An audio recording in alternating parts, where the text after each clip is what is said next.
നമസ്കാരം, പ്രവാസി മലയാളിയിലേക്ക് സ്വാഗതം.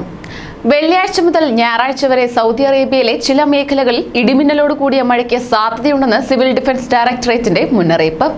കാലാവസ്ഥാ വകുപ്പിന്റെ റിപ്പോർട്ടുകളുടെ അടിസ്ഥാനത്തിലാണ് സിവിൽ ഡിഫൻസ് മുന്നറിയിപ്പ് നൽകിയിട്ടുള്ളത്. Riyadh, Mecca, Al Baha, Asir, Jazan, Hail, Qassim, Hudud, Shamaliya, കിഴക്കൻ പ്രവിശ്യ എന്നീ ഭാഗങ്ങളിലാണ് മഴ കൂടുതൽ ലഭിക്കാൻ സാധ്യതയുള്ളത്. ചിലയിടങ്ങളിൽ കനത്ത മഴയ്ക്കും കാറ്റിനും സാധ്യതയുണ്ട്.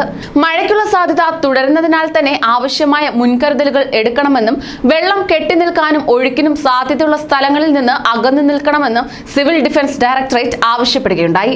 മക്ക മേഖലയുടെ ചില ഭാഗങ്ങളിൽ വെള്ളിയാഴ്ച മുതൽ ഞായറാഴ്ച വരെ ഇടിമിന്നലോട് കൂടിയ മഴയ്ക്ക് സാധ്യതയുണ്ടെന്ന് മേഖലാ സിവിൽ ഡിഫൻസ് ഡയറക്ടറേറ്റും മുന്നറിയിപ്പ് നൽകിയിരിക്കുകയാണ്. മേഖലയിൽ പ്രത്യേകിച്ച് ഉയർന്ന പ്രദേശങ്ങൾ, തീരപ്രദേശങ്ങൾ എന്നിവിടങ്ങളിലാണ് മഴയ്ക്ക് കൂടുതൽ സാധ്യത കൽപ്പിക്കുന്നത്.